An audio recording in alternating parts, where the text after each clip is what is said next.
applause. "I want to recognize some people today," Sujin said. "First, Kang Minsu and her entire AI development team. Stand up, please." Minsu and her team stood. The auditorium exploded with applause and cheers. These people had created the product that saved the company. Everyone knew it. "Your work changed everything," Sujin said. "You persevered through years of being ignored and dismissed. You kept believing in your ideas even when others did not. And now the whole world sees what you created. Thank you." After the applause died down, Sujin continued.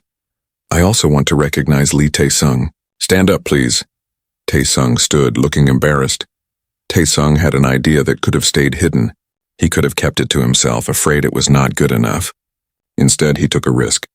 He shared it, and now he is leading a division that might save thousands of lives. That is the kind of courage and initiative we value here. More applause.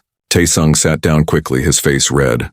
"Finally," Sujin said, "I want to recognize 3 managers who made difficult choices. Kim Jun-ho, Lee Sang-woo, and Choi Hyun-woo. Please stand." The 3 managers stood nervously.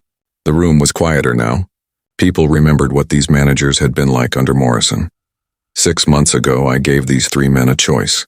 They could resign with severance or they could stay and try to change. They chose to stay. They chose to face their teams every day knowing those teams did not trust them. They chose to do the hard work of becoming better leaders. Sujin looked at them. "I have reviewed the feedback from your teams. It has been consistently positive for the past 3 months. Your employees say you listen now. You give credit. You support instead of criticize. You have changed. That change took courage. It took humility. It took hard work. But you did it. Thank you." The applause was slower to start, but it built. People respected the courage it took to change. They respected leaders who could admit they were wrong and work to be better. After the manager sat down, Sujin concluded her speech. 6 months ago, Sterling Tech was dying. Not financially, but culturally. Today, we are thriving, but this is not the end. This is just the beginning. We have so much more to build, so many more innovations to create, so many more lives to impact, and we will do it together, as a team that values every person, respects every idea, and judges people by their contributions, not their backgrounds. She smiled. "Now let us get back to work. We have a future to build." The meeting ended. As people filed out, they were talking excitedly, planning their next projects, discussing new ideas. The energy was electric, but Sujin had one more thing to do. That afternoon, she put on the same navy suit she had worn 6 months ago. The one that was slightly worn, the one that made her look like an ordinary job seeker. She pulled her hair back in a simple bun. She put her old portfolio under her arm. Ji-woo looked at her skeptically. "You are going undercover again?" Ji-woo asked. "Yes, I am applying for a job at Sterling Tech. I want to see if our new culture is real or if it is just show." "You think we might be failing?" "I think the only way to know for sure is to test it. Just like I tested Morrison's culture 6 months ago." Sujin drove to a coffee shop near Sterling Tech and used their public computer to submit a job application. She used a different name and a basic resume. No mention of Hanseong Global. No impressive credentials. Just a modest education and some work experience. 3 days later, she got an email inviting her for an interview. On the day of the interview, Sujin arrived at Sterling Tech's lobby. Young Hae-won was at the reception desk. She looked up and smiled warmly. "Good morning. You must be here for an interview. What is your name?" Sujin gave her fake name. Hae-won checked her computer. "Perfect. You are right on time. Please have a seat and I will let the team know you are here. Can I get you some water or coffee while you wait?" Sujin sat down impressed. This was already completely different from Min-woo's treatment 6 months ago. 5 minutes later, a young woman from HR came out to greet her. She shook Sujin's hand warmly. "Thank you so much for coming in. I am Lee Ji-young from HR. We are so excited to meet you. Your resume was really impressive." They went to a conference room. 3 people were waiting there. The hiring manager, an engineer from the team, and Ji-young from HR. They all smiled and introduced themselves. For the next hour, they interviewed Sujin. They asked about her experience. They asked about her ideas. They looked at the sample work she had brought. They treated her with respect and genuine interest. Nobody asked about her university. Nobody commented on her clothes. They focused entirely on her skills and her ideas. This has been wonderful. the hiring manager said at the end. "We have a few more candidates to interview, but you are definitely a strong possibility. We will let you know within a week." As Sujin left the building, she felt something unexpected. Pride. Real, genuine pride. The test had worked. Sterling Tech's new culture was not just show. It was real. Her employees had internalized the values she had taught them. They were treating candidates the way she had wanted to be treated. She went back to her office and changed into her regular clothes. Jiwoo was waiting. "Well?" Jiwoo asked. "It was perfect," Sujin said. "They were professional, respectful, and interested in my skills. They did everything right. So we passed your test. You did more than pass. You showed me that the culture change is real, that it will last even when I am not watching." A week later, Sujin received an email at her fake address. It was a job offer. They wanted to hire her based on her skills and interview performance. She smiled and closed the email. She would not accept the job, of course. But the offer itself was the point. 6 months ago, she had been rejected in 5 minutes. Now, with the same basic credentials, she was being offered a job. That was the measure of real change. That evening, Sujin sat in her office as the sun set over Seoul. She pulled out her old portfolio from 6 months ago, the one she had carried the day Young-hee rejected her.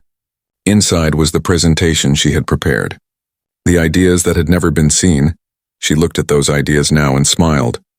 Some of them had been good. Some of them had been implemented by the new marketing team, but some of them had been mediocre. That was okay. The point was never that she had perfect ideas. The point was that she deserved to be heard. Everyone deserved to be heard. Everyone deserved a fair chance. Everyone deserved to be judged by their abilities, not their appearance or background. That was the lesson she had taught Sterling Tech, and they had learned it well. Her phone buzzed. It was a message from a number she did not recognize. "Ms. Kim, this is Choi Young-hee.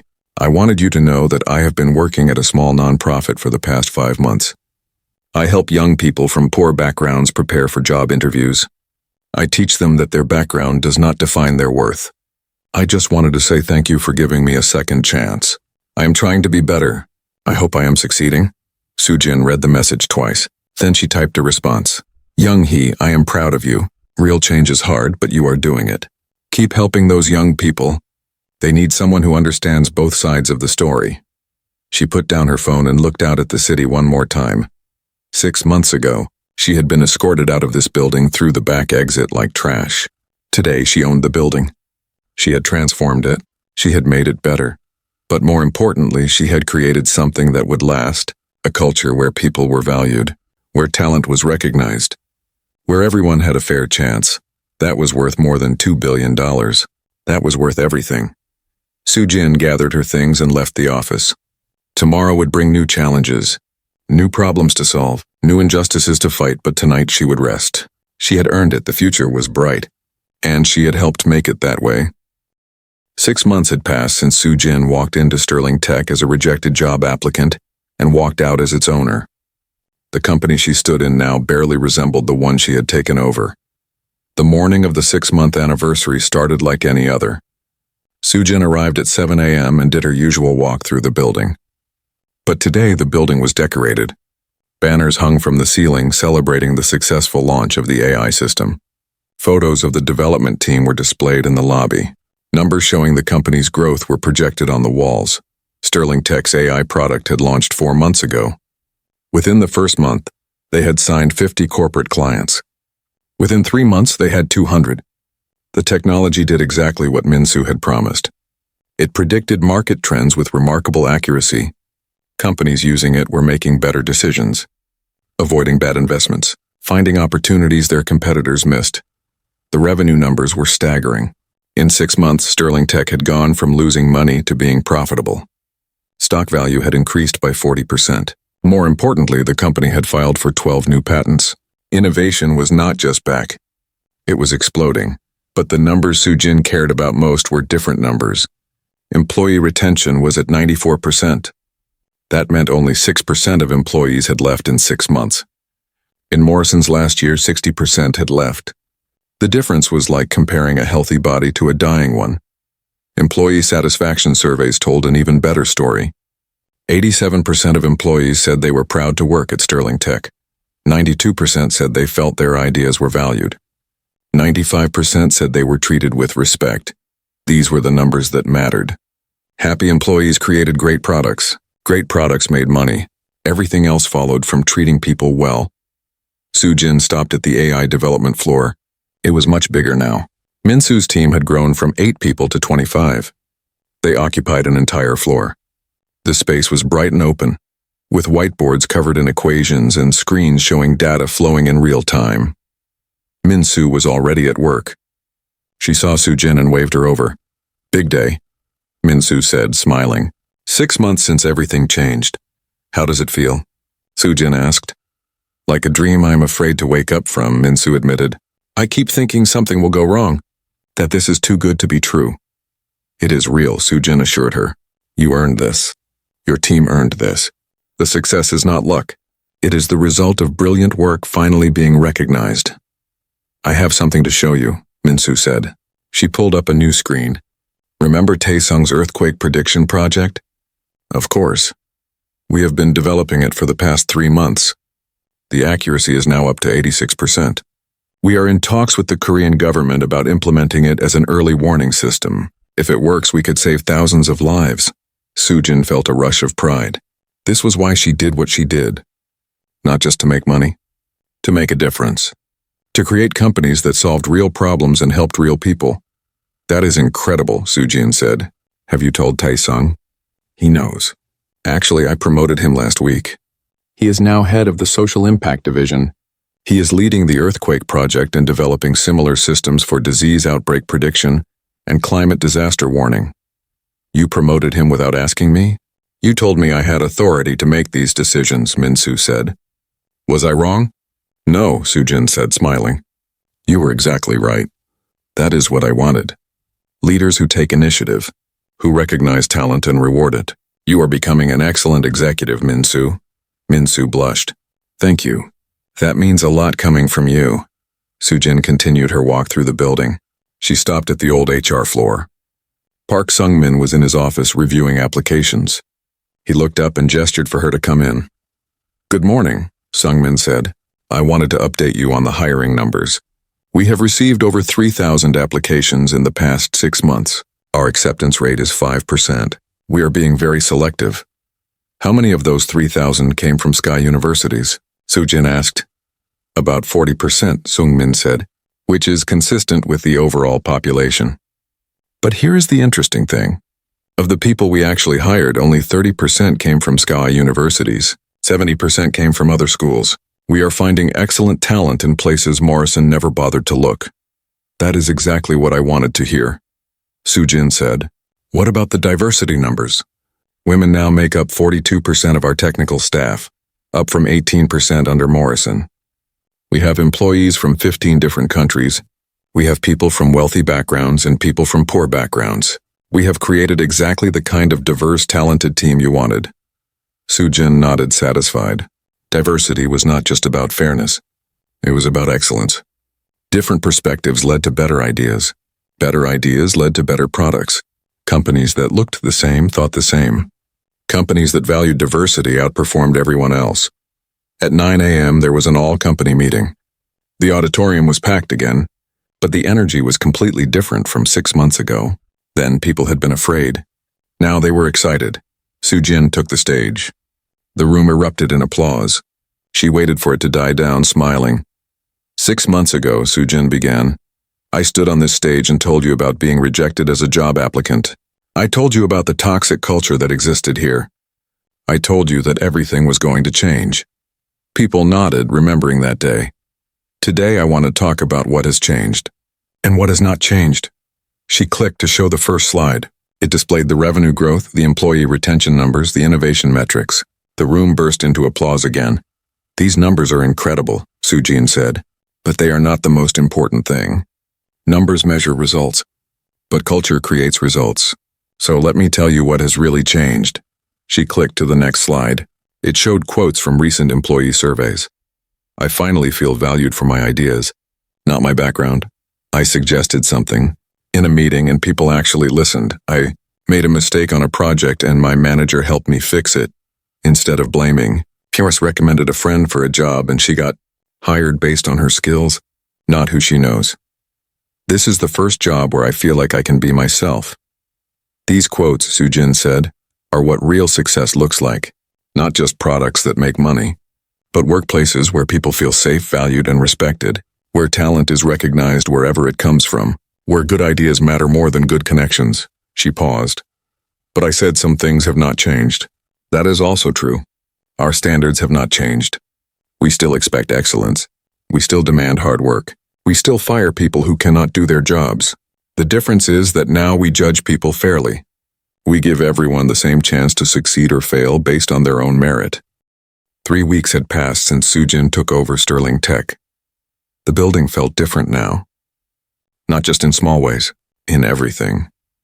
The reception desk was now staffed by Young Hai-won, a young woman with a warm smile who greeted everyone the same way, whether they wore expensive suits or simple clothes. She remembered names. She asked people how their day was going. She made visitors feel welcome. The difference was obvious from the moment someone walked through the doors. On Monday morning of the 4th week, Sujin arrived early as usual. She liked to walk through the building before most employees arrived. She wanted to see the space when it was quiet. She wanted to feel its energy. She stopped at the 3rd floor where the AI development team worked. Through the glass walls, she could see Min-soo already at her desk working on code. The woman barely seemed to sleep. But unlike before, when she had worked late because Morrison kept rejecting her work, now she worked late because she was excited. She was building something real. Something that would launch in 1 week. Sujin knocked on the glass. Min-soo looked up and waved her in. "You are here early," Sujin said. "I could not sleep," Min-soo admitted. "The launch is so close. I keep thinking of things we need to check." "Is everything on schedule?" "Yes, better than schedule, actually. The new team members you hired have been amazing. They brought fresh ideas that made our system even better." After the takeover, Sujin had told Min-soo she could hire anyone she needed. Min-soo had hired 5 new developers. 3 of them were women. 2 had graduated from universities that Morrison would have considered not good enough. All 5 of them were brilliant. "I want to show you something," Min-soo said. She pulled up a screen showing their AI in action. "This is a test we ran yesterday. We gave our AI data about the smartphone market from 3 years ago. We asked it to predict what would happen over the next 3 years. Look at its predictions versus what actually happened." Sujin studied the screen. The AI's predictions lined up almost perfectly with reality. It had predicted which companies would succeed, which products would fail, which markets would grow. The accuracy was stunning. 94% accuracy, Min-soo said proudly. "We improved it by 1% since the last time you saw it." "This is going to change everything," Sujin said quietly. "Companies are going to line up to use this." "I know," Min-soo said. "And I keep thinking about how Morrison kept blocking it. How different things would be if he had let us launch 8 months ago." "Do not think about that," Sujin said. "What matters is now. What matters is that your work will finally be seen." Min-soo smiled. "Thank you for everything. I keep wanting to pinch myself to make sure this is real." Sujin left Min-soo to her work and continued walking through the building. On the 5th floor, she passed the old HR department. It looked completely different now. Choi Young-hee's office had been emptied and converted into a meeting room. The new HR director, Park Sung-min, had an open-door policy. Employees could walk in any time to talk to him. Sung-min was a man in his 50s who had spent 20 years in HR at various companies. He had a reputation for fairness, for listening, for actually solving problems instead of protecting the company at all costs. Sujin had hired him specifically because he believed that happy employees were productive employees. Under Sung-min's leadership, the entire hiring process had been redesigned. Now all resumes were reviewed with names and universities removed. Candidates were evaluated purely on skills and experience. Interview panels were diverse. Multiple people made hiring decisions, not just one person with biases. They had already hired 30 new people in 3 weeks. The quality of the new hires was noticeably better than before. They brought energy and ideas. They were hungry to prove themselves. They were exactly what Sterling Tech needed. Sujin took the elevator to the executive floor. Her office was simple. She did not need a massive space or expensive furniture. She needed a desk, a computer, and a window. That was enough. Jiwoo was already in the office organizing files. "Good morning," Jiwoo said. "You have a busy day. The board meeting at 9. The marketing presentation at 11. The one-on-one with Lee Tae-sung at 2. Lee Tae-sung from the AI team?" "Yes, he asked for a private meeting. He said he has something important to discuss." Soo-jin was curious. Tae-sung was quiet but smart. If he asked for a meeting, it was for a good reason. The board meeting went smoothly. Hansen Global's board had been skeptical about the Sterling Tech acquisition at first. $2 billion was a lot of money, but after 3 weeks they were starting to see the potential. Employee morale was up, innovation was restarting, and the AI technology they had acquired was worth far more than they had paid. "Early numbers are promising," the CFO reported. "Employee retention has improved significantly. We had 3 people quit in the first week, but they were all people who could not adapt to the new culture. Since then, 0 departures. Several former employees have even contacted us asking if they can come back." "What did you tell them?" Soo-jin asked. "That we would review their applications just like any other candidate. No special treatment for returning employees. If they are the best person for the job, we hire them. If not, we do not." "Good," Soo-jin said. "Fair treatment means fair for everyone." After the board meeting, Soo-jin reviewed the marketing presentation. The marketing team had developed a campaign for the AI launch. It was bold.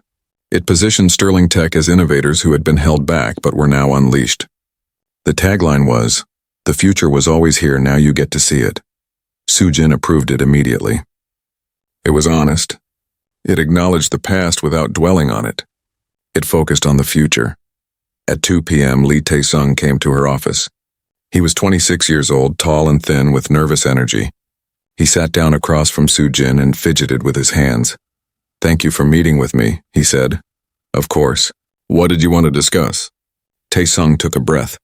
"I have been working on something. On my own time. Not part of my regular work. And I think it could be important. But I am not sure if I should develop it further or if it is a waste of time." "Tell me about it," Soo-jin said. "Our AI predicts market trends. That is what it does. But I started thinking about other applications. What if we could use the same technology to predict other things, like natural disasters, or disease outbreaks, or supply chain problems?" Soo-jin leaned forward. "Go on." "I built a prototype. Just a small one. I fed it historical data about earthquakes, weather patterns, geological data, and I asked it to predict where earthquakes were most likely to happen in the next 6 months. Then I checked its predictions against what actually happened. It was 78% accurate." 78%? Soo-jin repeated.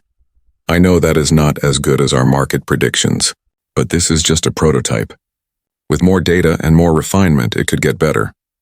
And even at 78%, it could save lives. If we could warn people about earthquakes a few months in advance, they could prepare. They could reinforce buildings. They could stockpile supplies." Soo-jin felt a familiar excitement rising in her chest. This was what she loved about technology. Not just making money, solving real problems, helping people. "Why did you work on this on your own time?" she asked. "Why not bring it to Min-soo?" "Because under Morrison I learned not to share ideas unless they were perfect. He always found reasons to reject things, so I got in the habit of developing ideas alone until they were fully formed. I guess I am still learning to trust the new culture." "I understand," Soo-jin said. "But here is the thing, Tae-sung. You should not have to wait until an idea is perfect to share it. The best innovations come from collaboration, from people building on each other's ideas, from trying things and failing and trying again. So you think I should develop this further? I think you should present it to Min-soo and your team. Let them help you make it better. And if it works, we will create a new division focused on predictive technology for social good, not just for profit, for saving lives." Tae-sung's face lit up. "Really, you would do that?" "Of course. This company is not just about making money, it is about making a difference. Your earthquake prediction AI could be huge, but only if you let people help you develop it." After Tae-sung left, Soo-jin sat at her desk and thought about the transformation she was witnessing. 3 weeks ago, Tae-sung would have kept his idea to himself forever. He would have been too afraid to share it. Now he was learning to trust, learning to collaborate, learning that good ideas were welcomed, not rejected. That evening, Soo-jin did something she rarely did. She walked through the building at 6 p.m. when most employees were still working. She wanted to see them in their natural state, not performing for the boss, just doing their jobs. What she saw made her smile. People were talking to each other, sharing ideas, laughing. The offices did not feel tense anymore. They felt alive. She stopped outside a conference room where a team was having a meeting. Through the glass, she could see a junior employee presenting ideas on a whiteboard. Senior employees were listening and taking notes. Nobody was dismissing her. Nobody was interrupting her. They were treating her ideas with respect. This was what a healthy company looked like. This was what Morrison had destroyed, and what she was rebuilding. The auditorium emptied slowly. People filed out in small groups, talking in low voices. Some looked energized. Some looked worried. Everyone looked like they were trying to understand what had just happened and what it meant for their future. Soo-jin remained on the stage, watching them go. She could read the mood. About half the employees seemed genuinely hopeful. They were tired of the old culture. They wanted change. The other half seemed uncertain or afraid. Some of them probably had reasons to be afraid. Ji-woo approached her. "That went well," she said quietly. "Better than I expected." "It was necessary," Soo-jin replied. "But it was only the beginning. The real work starts now. We have 16 managers waiting to meet with you. They all requested emergency meetings this morning." "Good. Let them wait a little longer. First, I want to talk to the people who did not request meetings. The ones who are quietly doing good work." Ji-woo nodded. "I have a list. I pulled performance reviews, peer feedback, and project results. There are about 20 people who stand out as consistently excellent despite the toxic environment. Start with the AI development team," Soo-jin said. "I want to understand exactly what they have been working on and what they need to succeed."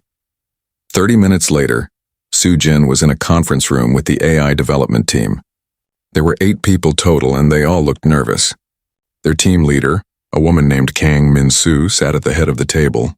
She was in her late 20s, thin and tired-looking, with dark circles under her eyes. "Thank you for meeting with me," Soo-jin said, sitting down across from them. "I want to hear about your work. Not the official reports, not the presentations for investors.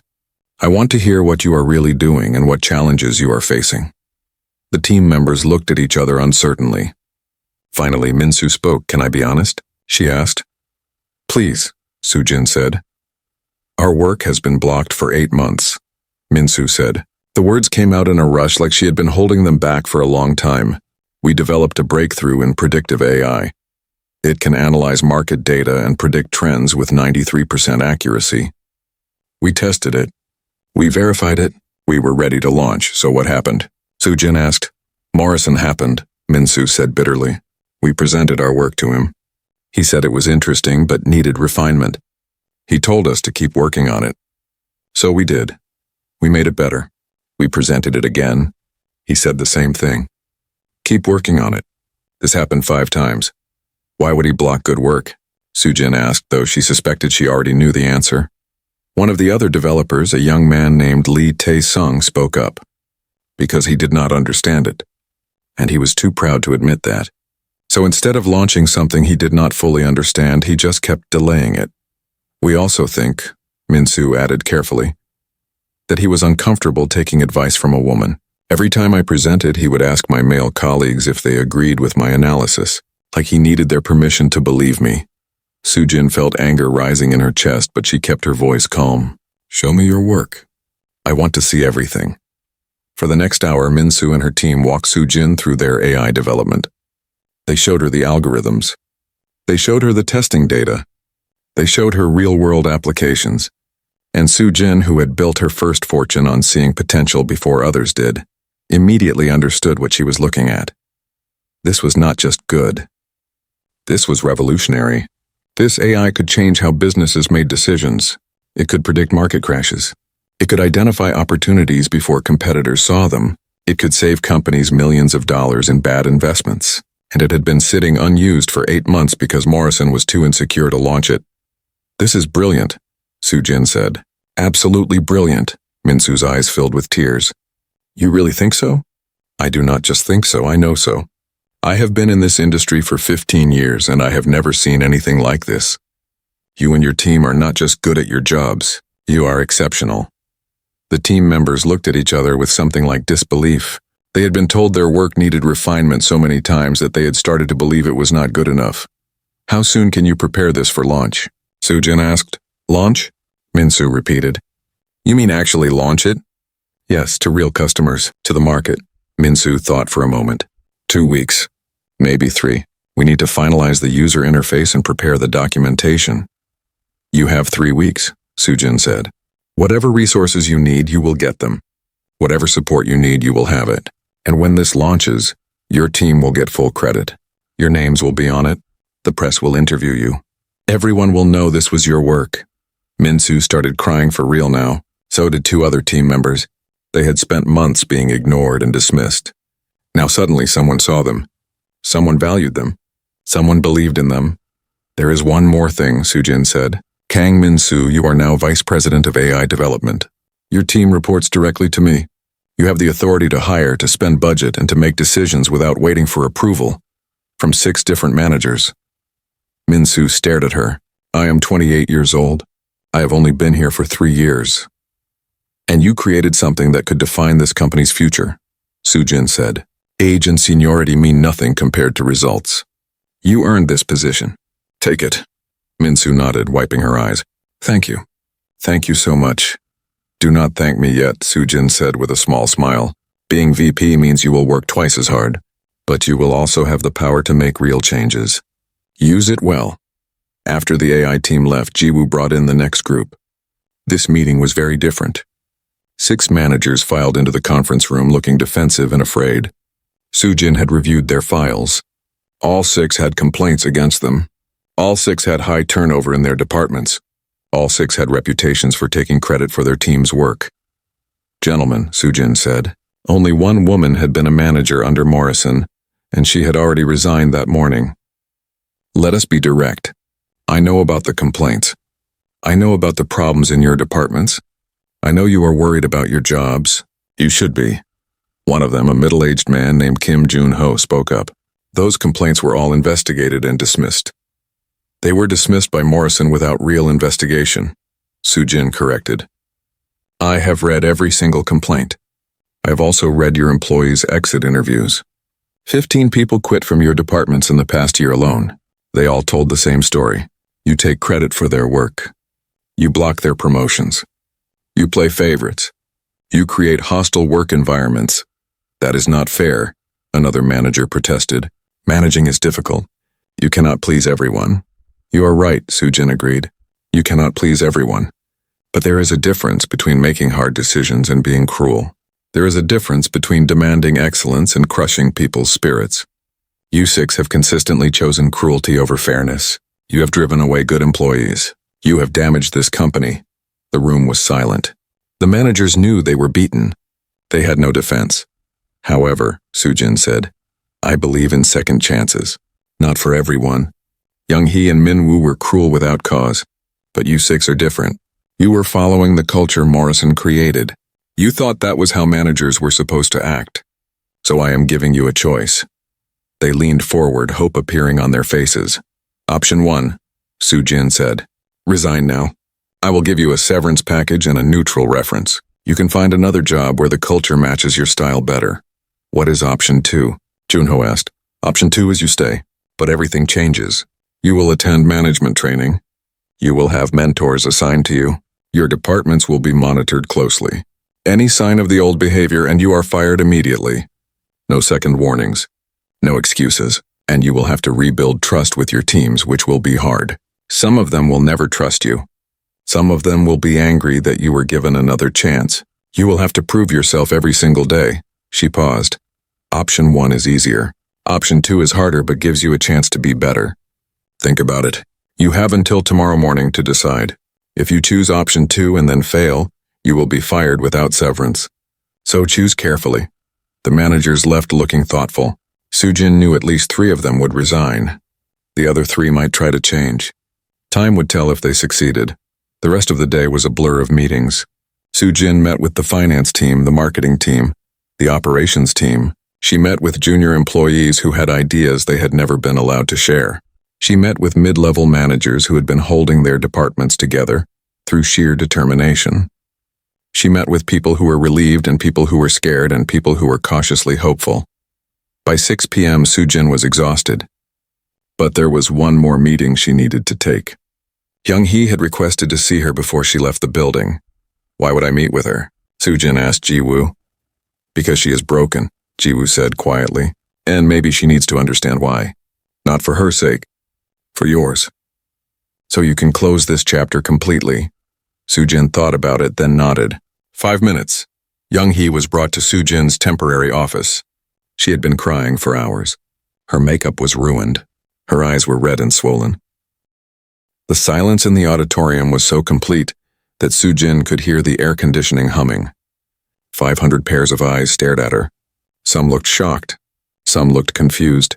Some looked hopeful. And a few looked absolutely terrified. Sujin let the silence sit for a moment. She wanted them to feel the weight of what she had just said. She wanted them to understand that this was not just a business takeover. This was personal. I know what some of you are thinking, Sujin said. You are thinking this is about revenge. That I bought this company because my feelings were hurt. Let me be very clear. I do not spend $2 billion on hurt feelings. A few people in the audience laughed nervously. The tension broke slightly. I bought this company for 3 reasons, Sujin continued. First, you have technology that is valuable. Your AI development team has created something remarkable, even if your previous leadership did not fully appreciate it. Second, I believe Sterling Tech has potential that has been wasted by poor management and toxic culture. And third, I go undercover to test companies before I invest in them. This is not the first time I have done this. It is the 23rd time. More murmurs. People were starting to realize that their new CEO was not like anyone they had worked for before. 23 times I have applied for entry-level jobs at companies I was interested in buying or partnering with. Some companies treated me well. They were respectful. They were interested in my ideas. They saw potential in me even though my resume was modest. Those companies became partners. We grew together. Everyone benefited. Sujin paused and looked directly at Young-hee in the 5th row. Other companies treated me badly. They were dismissive. They were rude. They judged me based on my appearance or my school. Those companies usually failed within a few years. Toxic culture destroys businesses from the inside. It drives away talent. It kills innovation. It makes everyone miserable. Young-hee was staring at her lap. Her face was red. People around her were starting to look at her with understanding.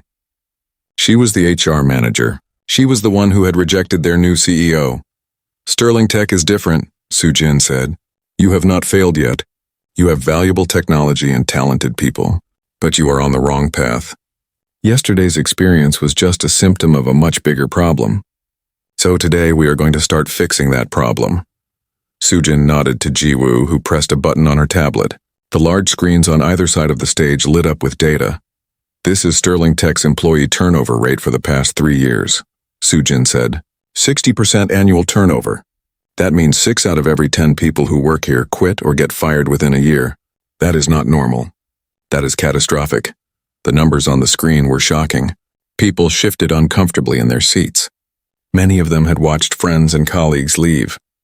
Now they understood it was not just bad luck. It was a pattern. This is the cost of that turnover, Sujin continued. The screen changed to show financial data. Recruiting costs, training costs, lost productivity, lost knowledge. In the past 3 years, employee turnover has cost Sterling Tech over $50 million. $50 million wasted because this company could not keep good people. More uncomfortable shifting. Some people were starting to look angry. They had wondered why there was never money for raises or bonuses. Now they knew. The money was being wasted on constantly replacing people who quit. And this, Sujin said as the screen changed again, is your innovation rate. Number of new products launched. Number of patents filed. Number of improvements implemented. 3 years ago, Sterling Tech was launching 3 major innovations per year. Last year you launched 0. The room was getting restless now. People were starting to understand how badly their company had been managed. So what happened? Sujin asked. You still have smart people. You still have resources. Why did innovation drop to 0? She clicked to the next slide. It showed quotes from exit interviews with former employees. The quotes were anonymous, but they were damning. My ideas were always rejected without Explanation. I was passed over for promotion 3 times while less qualified. People with the right connections got promoted. The senior managers took credit for my work. I was told I did not fit the company culture because I did not go to Inspirational University. I left because I was tired of being treated like I was worthless. The auditorium was completely silent again. People recognized these stories. Some of them had lived these stories. This is what toxic culture looks like, Sujin said quietly. It looks like talented people being told they are not good enough.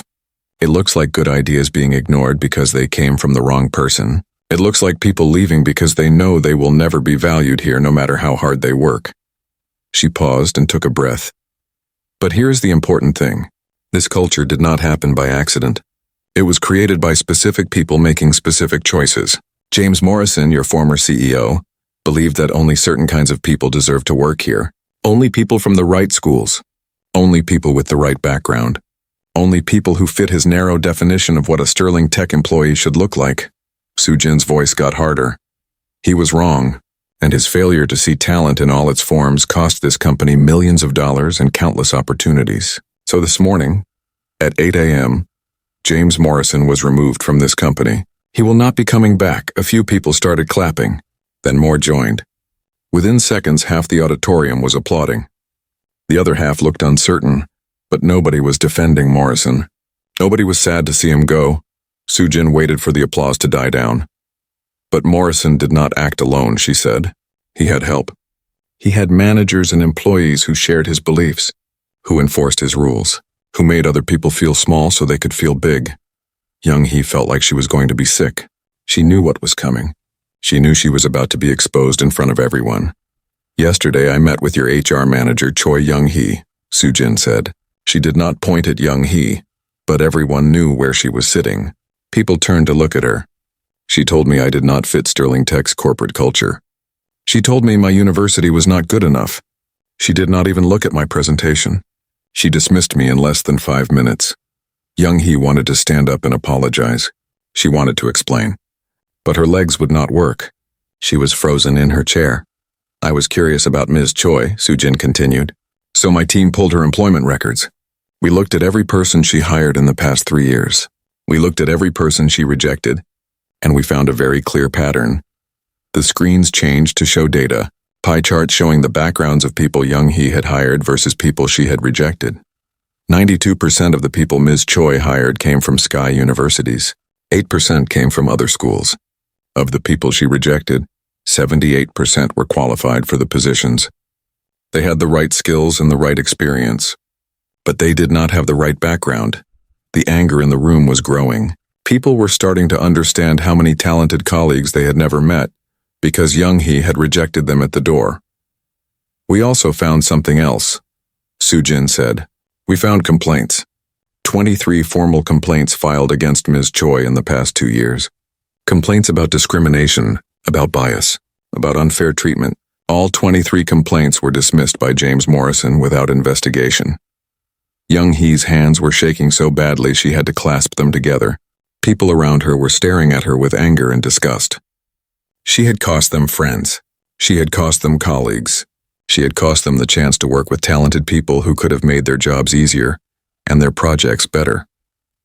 Choi Young-hee, Sujin said, her voice cutting through the room like a blade.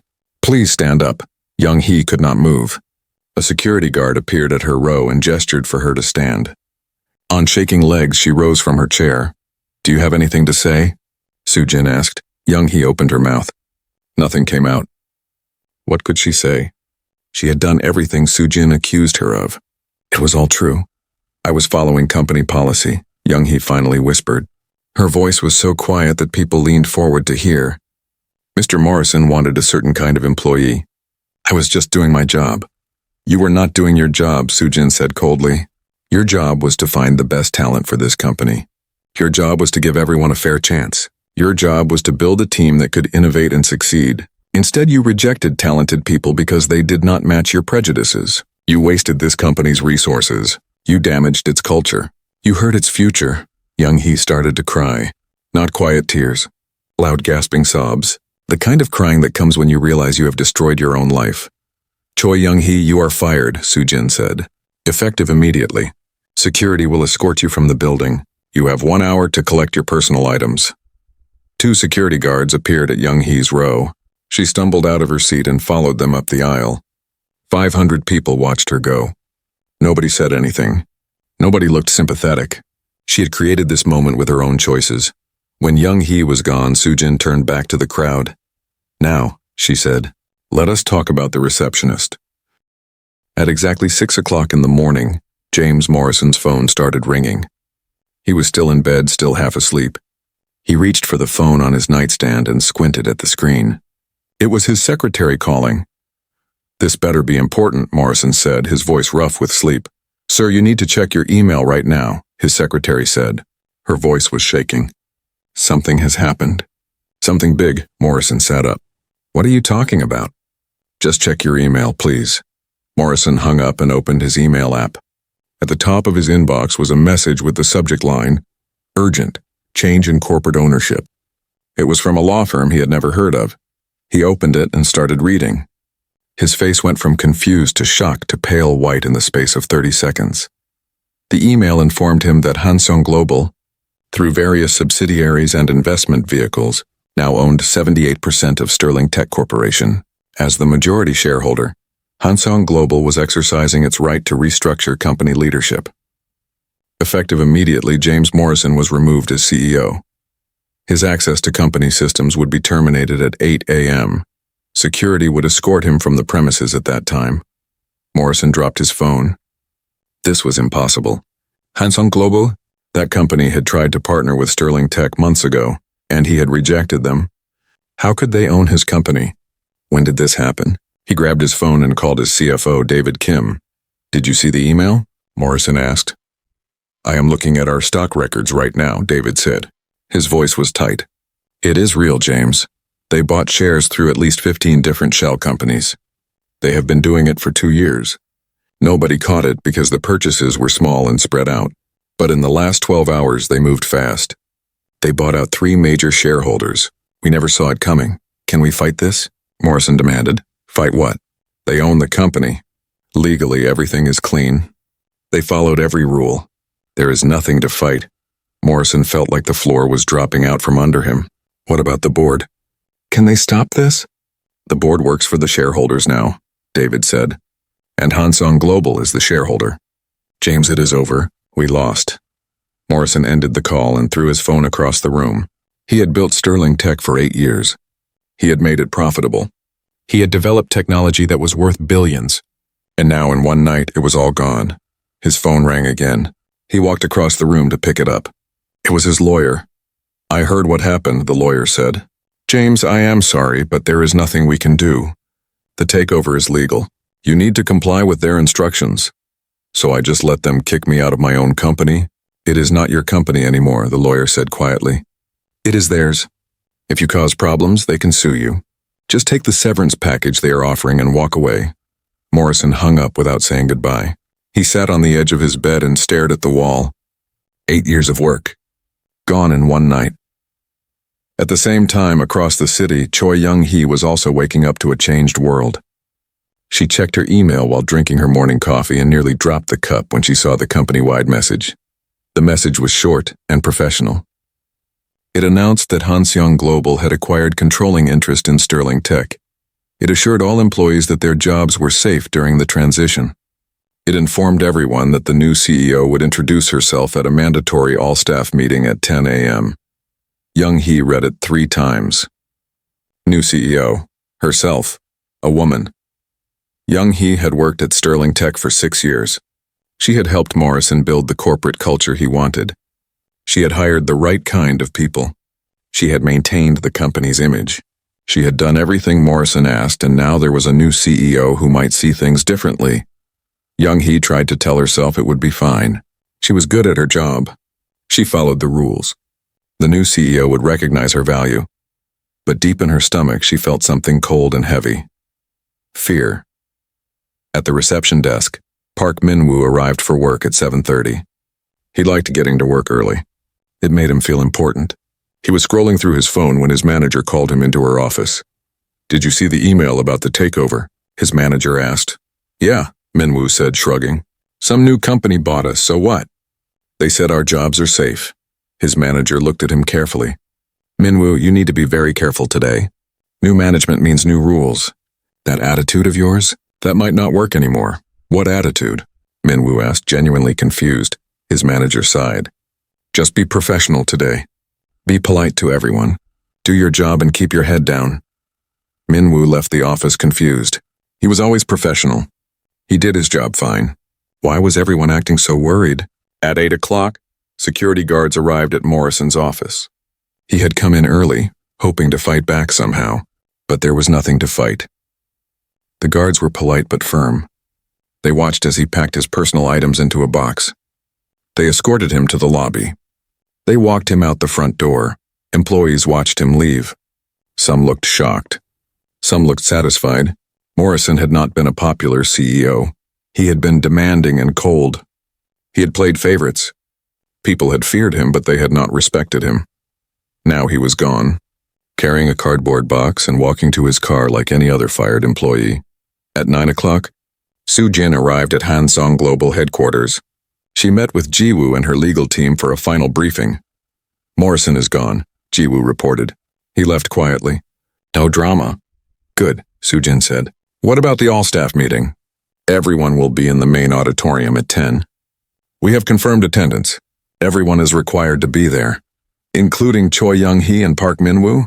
Yes, they both confirmed they will attend. Soo-jin smiled. Perfect. Is my security team ready? They are already at Sterling Tech. We have people stationed throughout the building. If there is any trouble, they will handle it. There will be no trouble, Soo-jin said. People only cause trouble when they think they can win. Once they see me, they will know they have already lost. At 9:30, Soo-jin left for Sterling Tech. She rode in a black car, part of a convoy of 3 vehicles. Her security team traveled in the other 2 cars. She wore a sharp black suit with a white silk blouse. Her hair was pulled back in a sleek ponytail. She looked powerful and confident. She looked like exactly what she was. Someone who owned you and everything you worked for. Inside Sterling Tech, employees were gathering in the auditorium. The room could hold 500 people and it was almost full. Engineers, developers, marketing staff, HR people, receptionists, security guards.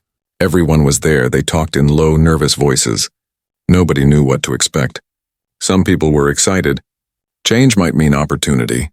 Some people were afraid. Change might mean losing their jobs. And some people, like Young-hee, were terrified. Change might mean consequences. At 9:55, Ji-woo walked onto the stage. The room went quiet. Good morning, Ji-woo said. Her voice was calm and clear. Thank you all for being here. In a moment, you will meet your new CEO. She has asked me to tell you a few things first. The employees leaned forward in their seats. First, your jobs are safe. This takeover is not about layoffs. It is about improving Sterling Tech and helping it reach its full potential. People relaxed slightly. A few smiled. Second, there will be changes. Some of those changes will be immediate. Some will take time. But all of them are necessary. The smiles faded. People looked nervous again. Third, your new CEO has a very specific vision for what Sterling Tech should be. She believes in talent. She believes in treating people with respect. She believes in giving everyone a fair chance. If you share those values, you will do very well here. If you do not share those values, you should start looking for another job. Young-hee felt her hands start to shake. That cold, heavy feeling in her stomach grew worse. And now, Ji-woo said, please welcome the CEO of Hansong Global and the new owner of Sterling Tech Corporation, Kim Soo-jin. The side door of the auditorium opened. Soo-jin walked in, flanked by 2 security guards. She walked across the stage with her head high, her shoulders back, her face calm and confident. She looked out at the crowd. Most of them looked back with curiosity. They had never seen her before. They had no idea who she was. But in the 3rd row, Park Min-woo's face went white. And in the 5th row, Choi Young-hee's mouth fell open. They recognized her. They knew exactly who she was. Soo-jin smiled. It was not a friendly smile. It was the smile of a hunter who had just cornered her prey. Good morning, Soo-jin said. Her voice carried through the auditorium clearly. Some of you have already met me. In fact, I was in this building just yesterday, but I was not here as your CEO. I was here as a job applicant. A confused murmur ran through the crowd. People looked at each other. What was she talking about? Yesterday I applied for a junior marketing position at this company, Sujin continued. I used a simple resume with my real education but no mention of Hansung Global. I wanted to see how Sterling Tech treated ordinary job applicants. I wanted to see if the rumors I heard about this company were true. The murmur grew louder. People were starting to understand. Let me tell you what happened, Sujin said. Her voice was still calm, but there was steel underneath it. I arrived on time for my interview. Sujin sat in the back of her car as her driver navigated through Seoul's afternoon traffic. She had changed out of her simple navy suit and into a sharp black business dress. Her hair, which had been pulled back in a modest bun, now fell in smooth waves around her shoulders. The transformation was complete. Kim Soo-jin, the rejected job applicant, was gone. Kim Soo-jin, the CEO, had returned. She looked out the window at the city she had conquered. 15 years ago, she had been exactly what she pretended to be today. Poor, unknown, desperate for any opportunity. She remembered those days clearly. Too clearly. At 23, fresh out of Hansung University, she had lived in a tiny apartment with walls so thin she could hear her neighbors breathing. She had eaten instant noodles for dinner and skipped lunch to save money. She had one suit, one pair of good shoes, and a laptop she had bought used from a pawn shop. But she had something else. She had an idea. While working part-time at a convenience store, Sujin noticed how difficult it was for small business owners to manage their inventory. They used paper systems or complicated software that cost too much, so she taught herself to code. She spent every free moment learning, practicing, making mistakes, and learning more. After 6 months, she built her first app. It was simple. Small business owners could track their inventory on their phones. They could see what was selling and what was not. They could order supplies with a few taps. She called it Inventory Simple. Nobody wanted it at first. She contacted 100 small businesses. 95 said no. 4 said maybe. 1 said yes. That one business was a small grocery store owned by an old man named Mr. Han. He took a chance on her app, and within a month his business became more efficient. He told his friends. They told their friends. 6 months later, Sujin had 500 users. A year later, she had 5,000. 2 years later, a major corporation offered to buy Inventory Simple for an amount of money Sujin had only dreamed about. She sold it, but she was smart. She kept the rights to the core technology and used the money to build something bigger. She created Hansung Global. Now 15 years later, Hansung Global was one of the most powerful tech companies in South Korea. It owned pieces of 100 different companies. It had offices in 12 countries. It employed 15,000 people. And almost nobody knew that Kim Soo-jin was the one who ran it all. She liked it that way. She operated through subsidiaries and shell companies. She let other people be the public faces of her businesses. She stayed in the shadows watching, learning, and planning. But staying in the shadows had another purpose. It let her do something most CEOs could never do. It let her see the truth. Every few months, Soo-jin went undercover. She created a fake resume with her real education, but no connections to Hansung Global. She applied for entry-level jobs at companies she was interested in buying or partnering with. She wanted to see how they treated ordinary people. She wanted to see their real culture, not the pretty picture they showed to investors. She had done this 23 times now. Some companies passed her test. They treated her with respect even though her resume was modest. They were interested in her ideas. They saw potential in her. Those companies became partners. Hansung Global invested in them, helped them grow, and everyone won. Other companies failed her test. They were rude, dismissive. They judged her based on her clothes or her school or the way she looked. Those companies usually failed within a few years anyway. Toxic culture destroyed businesses from the inside out. Soo-jin would watch them crumble and feel no sympathy. But Sterling Tech was different. Sterling Tech had something Hansung Global wanted very badly. They had developed new artificial intelligence technology that could change everything. Their AI could predict market trends with incredible accuracy. It could help businesses make better decisions. It was worth billions. 6 months ago, Hansung Global had tried to negotiate a partnership with Sterling Tech. Their CEO, James Morrison, an American who had moved to Korea 10 years ago, had laughed at the offer. He said Hansung Global was not in Sterling Tech's league.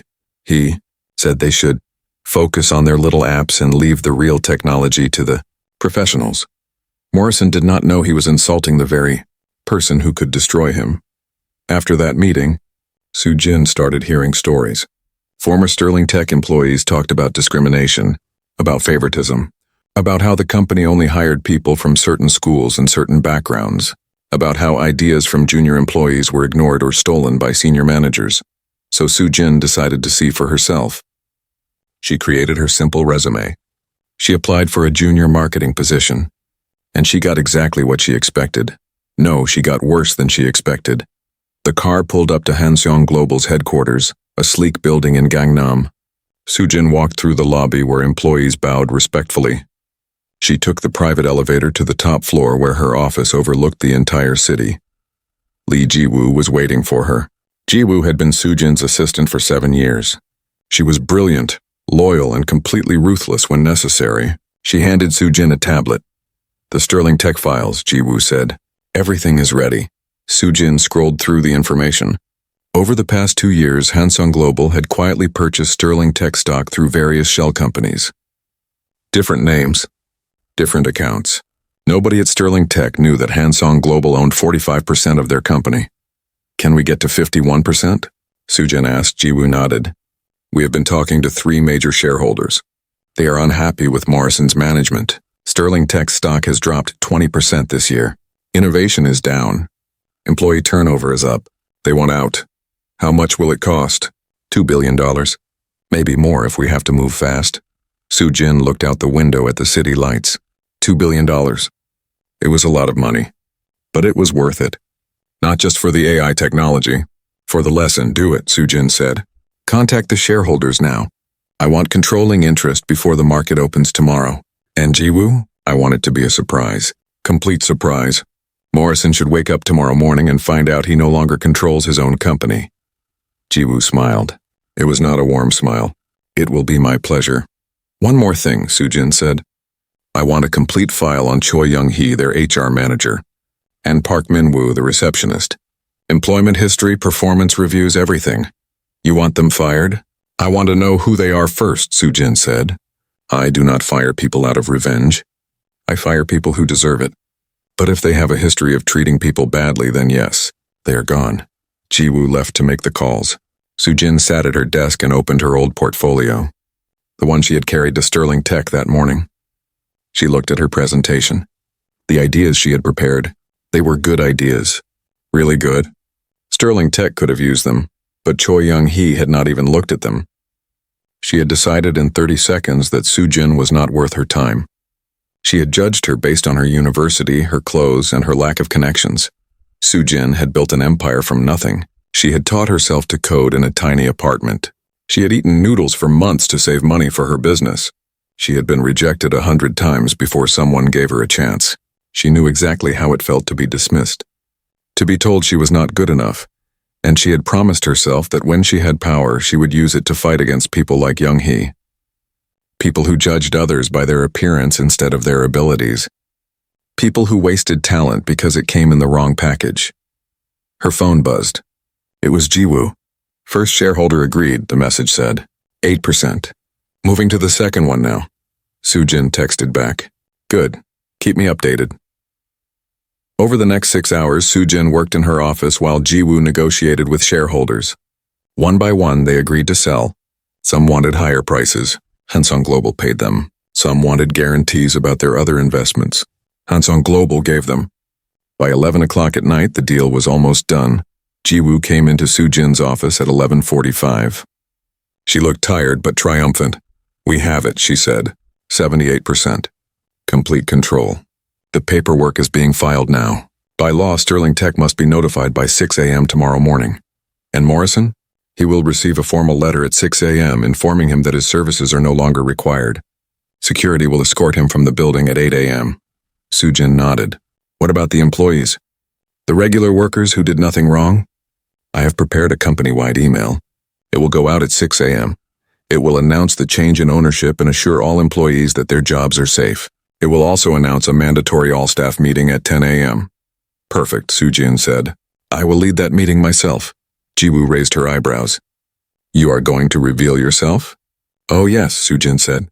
"I am going to walk into that building as their new CEO. I am going to stand in front of everyone, including Choi Young-hee and Park Min-woo, and I am going to tell them exactly who I am. I want them to see my face.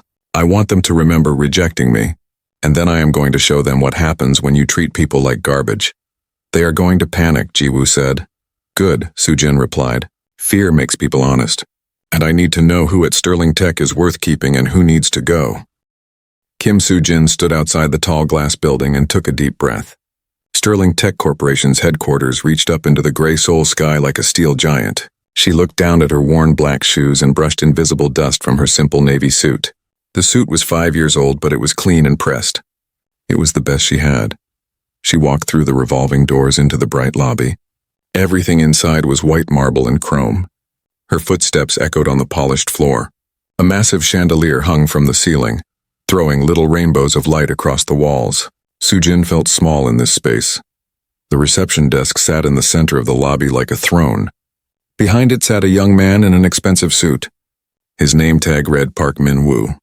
He was typing on his computer and did not look up when Soo-jin approached. Excuse me, Soo-jin said quietly. I have an interview at 10 o'clock. For the marketing assistant position. Min-woo looked up slowly. His eyes traveled from her face down to her shoes and back up again. His lip curled slightly. Name? He asked, his voice flat. Kim Soo-jin. He typed something into his computer with one finger, taking his time. Take a seat over there, he said, waving his hand toward a row of chairs near the wall. He did not smile. He did not welcome her. He went back to his phone. Soo-jin walked to the chairs and sat down. She placed her old leather portfolio on her lap. Inside were her resume, her references, and a presentation she had worked on for 2 weeks. She had ideas for Sterling Tech's marketing campaigns. Good ideas. Ideas that could help them reach more customers. 10 o'clock came and went. Soo-jin watched other people come and go through the lobby. Some were employees in sharp suits carrying coffee cups. Some were visitors who were greeted warmly and escorted to the elevators right away. Min-woo smiled at these people. He laughed at their jokes. He did not look at Soo-jin. At 10:30, Soo-jin stood up and walked back to the desk. Excuse me, she said. My interview was at 10. Should I? They will call you when they are ready, Min-woo interrupted. He did not look at her. Please sit down. Soo-jin returned to her chair. Her hands were starting to sweat. She wiped them on her skirt and immediately felt embarrassed. What if someone saw? What if they thought she was nervous? She was nervous, but she did not want them to see it. 11 o'clock passed. Then 11:30. Soo-jin's stomach growled quietly. She had skipped breakfast because she was too anxious to eat. Now she wished she had eaten something. At 12:15, more than 2 hours after her scheduled interview time, a woman in a gray suit came out of the elevator. She walked to the reception desk and spoke to Min-woo. He pointed at Soo-jin. The woman turned and looked at her. Her face showed no expression. Kim Soo-jin, the woman called out. Soo-jin jumped up and walked over quickly. Yes, that's me. Thank you for... Follow me, the woman said, already turning away. She did not shake Soo-jin's hand. She did not introduce herself. She walked toward the elevator and Soo-jin hurried to keep up. They rode the elevator to the 15th floor in silence. The woman stared at the elevator doors. Soo-jin tried to think of something to say, but the cold silence felt too heavy to break. The elevator doors opened, and they walked down a hallway with glass walls. Soo-jin could see into offices where people sat at clean desks with multiple computer screens. Everyone looked busy and important. No one looked up as they passed. The woman led Soo-jin into a small conference room. Wait here, she said, and left, closing the door behind her. Soo-jin sat down at the table. She opened her portfolio and arranged her materials neatly in front of her. She had copies of her resume, letters of recommendation, and her presentation printed in color.